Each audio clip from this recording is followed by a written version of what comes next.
Nous avons vu un certain nombre de pistes qui permettent justement de faire de son vieillissement une expérience heureuse, féconde et intéressante. La dernière, et qui est sans doute aussi la plus importante, c'est de comprendre quel est le sens de l'âge. Si nous avons la chance d'être en vie à 70 ans, à 80 ans, à 90 ans, il y a une raison à cela. C'est pour pouvoir justement accomplir sa vie, pour pouvoir justement acquérir cette sagesse qui est le véritable sens du grand âge. Alors il y a un psychanalyste très connu, Carl Gustav Jung, qui nous a donné une belle illustration de ce qu'est ce qu'il appelle le processus d'individuation. Processus d'individuation, c'est le processus de croissance de l'être humain.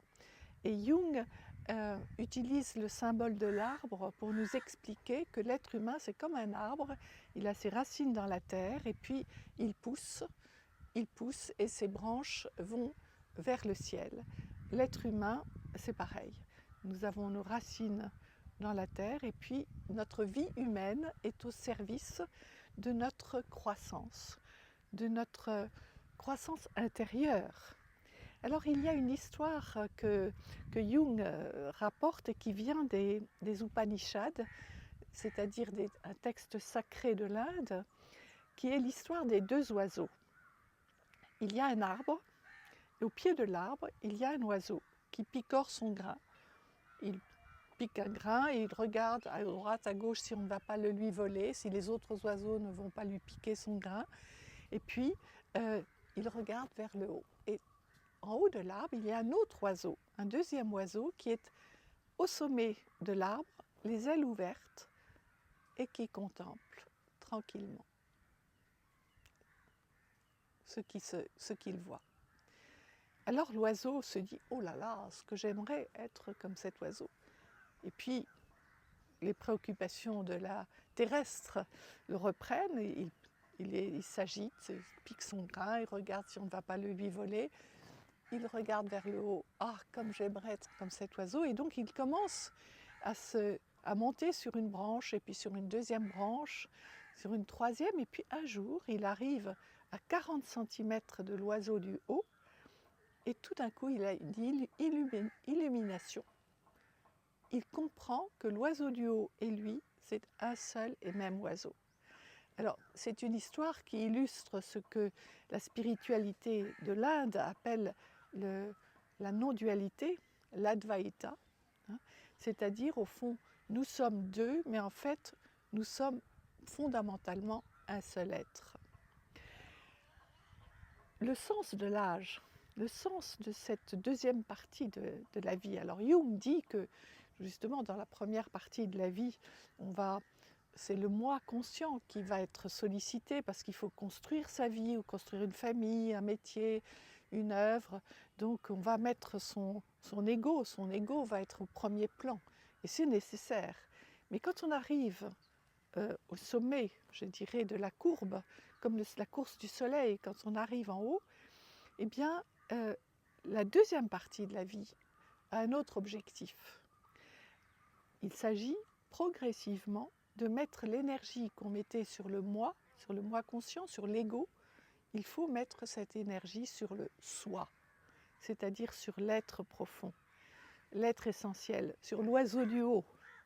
Alors bien sûr, on me dit, mais personne ne sait quand est la deuxième partie de la vie, et c'est vrai, puisque nous ne connaissons pas l'heure de notre mort. Mais ce qu'on peut quand même imaginer, c'est qu'à partir de 50 ans, on entre certainement dans la deuxième partie de sa vie. Alors, ce chemin à faire, et qui est justement le chemin du vieillissement, vous l'avez compris, c'est un chemin spirituel, c'est un chemin intérieur.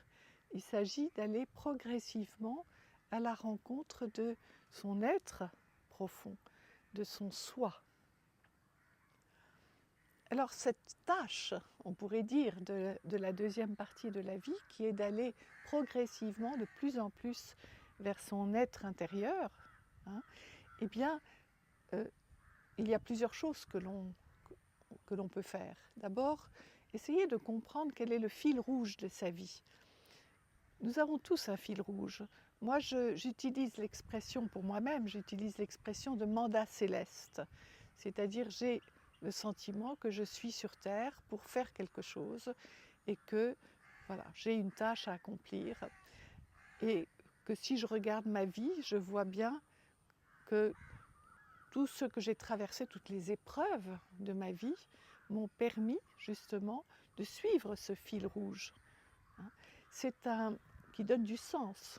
Les épreuves, et c'est important d'en parler, ce sont des choses que nous vivons tous. Tout le monde traverse des épreuves. Et ces épreuves, elles ont un sens. Parce que quand nous les traversons, quand nous les vivons, nous faisons connaissance avec nous-mêmes. C'est-à-dire que nous découvrons en nous des forces, des capacités que nous ignorions avant de vivre l'épreuve. C'est-à-dire que l'épreuve nous révèle la force intérieure, les ressources internes que nous avons pour les traverser. Et quand on parle de la sagesse, justement des personnes âgées, ce sont des personnes qui, quand elles regardent leur vie, quand elles regardent le fil rouge de leur vie, elles voient bien toutes les épreuves par lesquelles elles sont passées. Et elles voient bien ce qui s'est dégagé de ces épreuves. Cette sagesse, donc, qui est ce qu'elles peuvent précisément transmettre à leurs enfants, transmettre à leurs petits-enfants. Cette sagesse que l'on acquiert en vivant, en avançant en âge, et que l'on a quand on arrive dans le grand âge, c'est évidemment quelque chose qu'il faut transmettre. Et toutes les personnes âgées que je rencontre me disent qu'elles ont conscience d'avoir à transmettre quelque chose.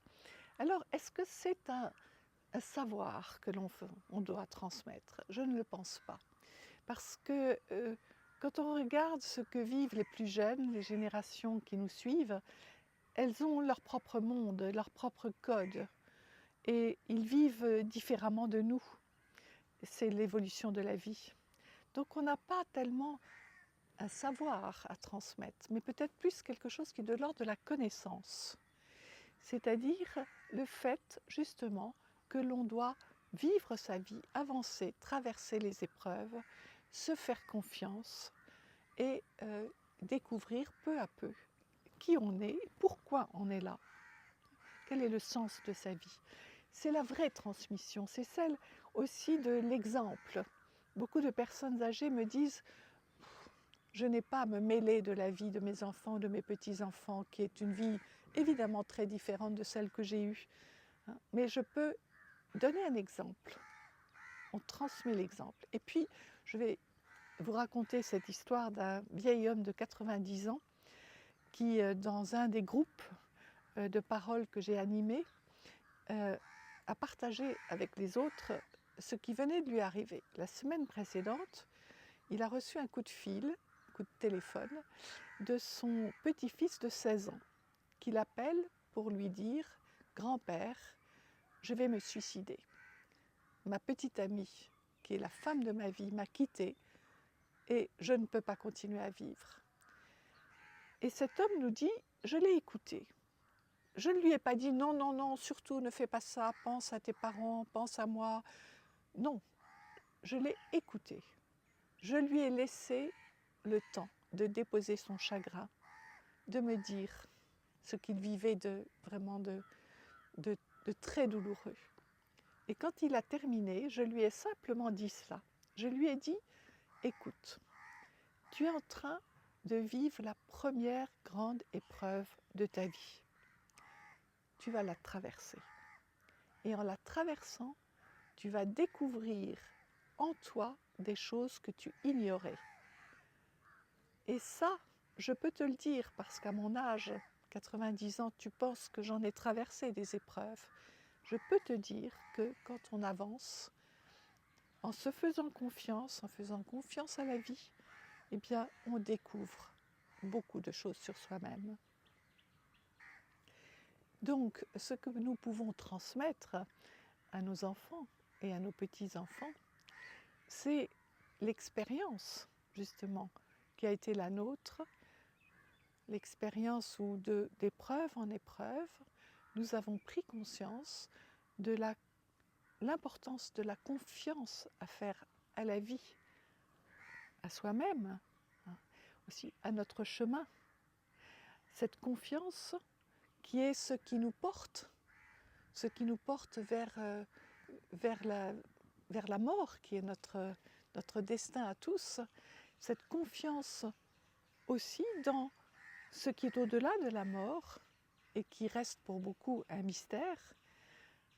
C'est cette sagesse-là que nous pouvons transmettre à des plus jeunes. En conclusion, je vais vous lire un passage de mon livre « L'aventure de vieillir ». L'exemple est donc la seule transmission valable. Montrer que quels que soient les aléas du vieillissement, on peut vivre quelque chose d'intéressant et de fécond. Et transmettre la seule chose transmissible, la confiance faite aux jeunes dans leur potentiel, dans leur capacité à traverser les épreuves de leur vie. C'est ça que nous pouvons transmettre quand nous vieillissons. Dire aux jeunes, allez-y, vivez votre vie, traversez les épreuves, faites-vous confiance.